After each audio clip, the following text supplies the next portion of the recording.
विजय, मैं चाह रहा हूं कि पहले भविष्यवाणी से पहले जरा ये बताइए, जो रामकृपाल जी ने शुरू में कहा था, अगर मान लीजिए हंग असेंबली होती है, लगता है आपको जेडीएस इस बार दोनों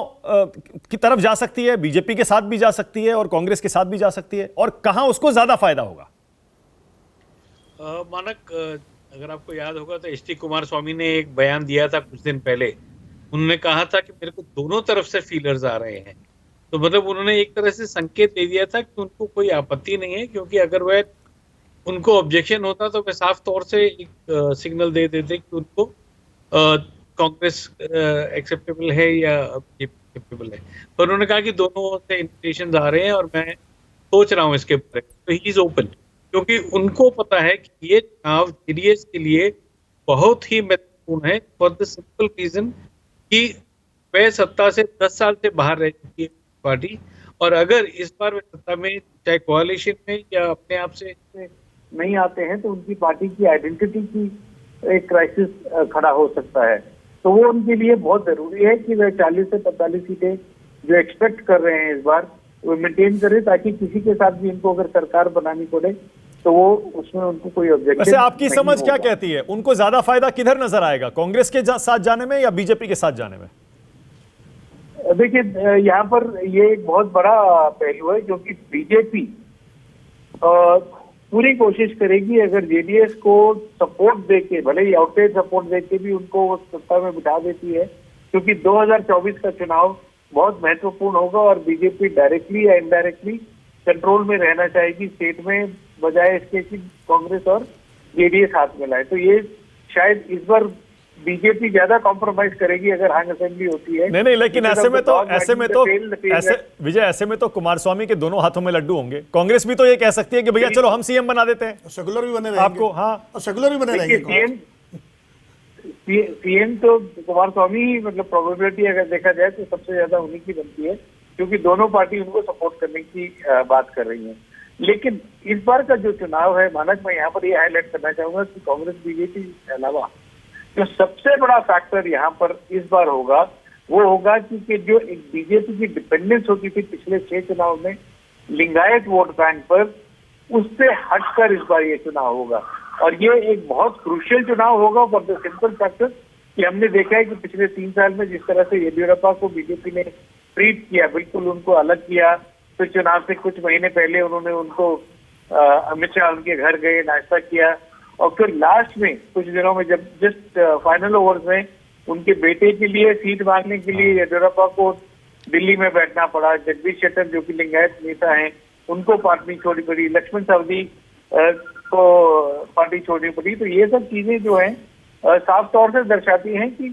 कहीं ना कहीं बीजेपी की इस बार की जो स्ट्रैटेजी है वो ये दिखाना चाहती है कि वह लिंगायत वोट बैंक पे डिपेंडेंट नहीं रहना चाहती, और जो सोशल इंजीनियरिंग और आउटरीच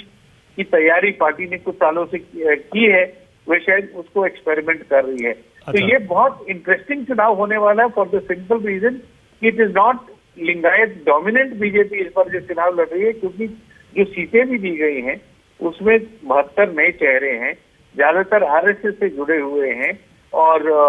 बीएल संतोष और प्रहलाद जोशी, जिनकी बहुत बड़ी भूमिका थी सीटों के बंटवारों में, उनकी एक बहुत बड़ी रोल इसमें रहा है। तो ये इलेक्शन जो होगा, it is not Lingayat versus other, this time it is going to be, साफ तौर से कहेंगे तो हर पार्टी लिंगायत के अलावा किस वोट बैंक से कितना निकाल सकती है, ये एक बहुत बड़ी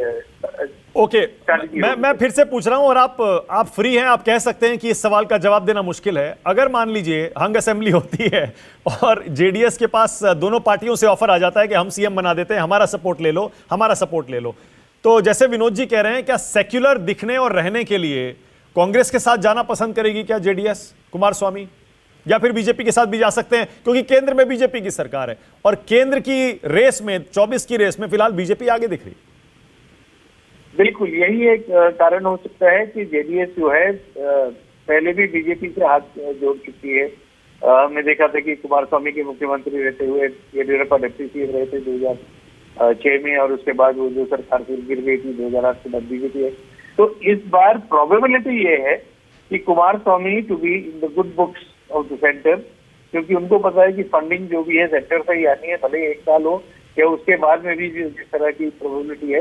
वो यही प्रेफर करेंगी कि स्टेबिलिटी को पॉइंट ऑफ व्यू देखते हुए वे बीजेपी के और साथ दूसरा जाने में दूसरा उनको कोई दूसरा दिक्कत विजय ये भी तो है कि अगर उनको ये लगता है 24 में मोदी के सामने कोई है नहीं, मोदी जी वापस आने वाले हैं, तो हो सकता है कि वो सेंटर में भी अपने कुछ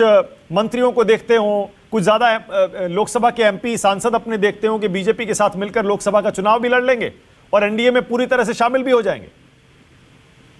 देखिए, जहाँ तक केंद्र की बात की जाए तो जेडीएस ज्यादा अब उस लेवल पर एक्टिव रहेगी। हाँ, 10 साल पहले एचडी देवगौड़ा जरूर कोशिश कर रहे थे कि एक सेक्युलर थर्ड फ्रंट बनाने की जो एक कवायद शुरू हुई थी उसमें बड़ी इंपॉर्टेंट रोल प्ले करना चाहते थे, लेकिन हमने देखा है कि 2019 के बाद उन्होंने ऐसी कोई भी कोशिश नहीं की है और 2 सांसदों के साथ वे पिछले इस पार्लियामेंट में हैं, तो उनको कोई नेशनल ड्रीम अभी इस समय कुछ दिख नहीं रहा है। वो कोशिश यही वो करेंगे ठीक है, कि अपनी देखिए पार्टी को नहीं विजय, देखिए बनाए मुझे के ऐसा लिए। लगता है नेशनल ड्रीम प्राइम मिनिस्टर बनने का ना हो, लेकिन अपनी पार्टी को राष्ट्रीय स्तर पर कौन आगे नहीं बढ़ाना चाहता है। खैर, अब आपकी भविष्यवाणी, उसके बाद जावेद अंसारी के पास जाना है। आपकी भविष्यवाणी विजय। मेरे को लग रहा है कि हंग असेंबली होगी और जहां तक प्रोबेबिलिटी की अगर बात की जाए तो बीजेपी और जेडीएस के एक अलायंस सरकार बनती हुई नजर आ रही ओके, और सबसे बड़ी पार्टी बीजेपी बनेगी? है। जी लगता है कि मोदी का जिस तरह से कैंपेन स्टैंड है ज्यादा मुश्किल नहीं होगी उनको कांग्रेस एक ओके, तो रामकृपाल सिंह और विजय ग्रोवर को लगता है कि बीजेपी सबसे बड़ी पार्टी बन सकती है लेकिन हंग असेंबली आ सकती है।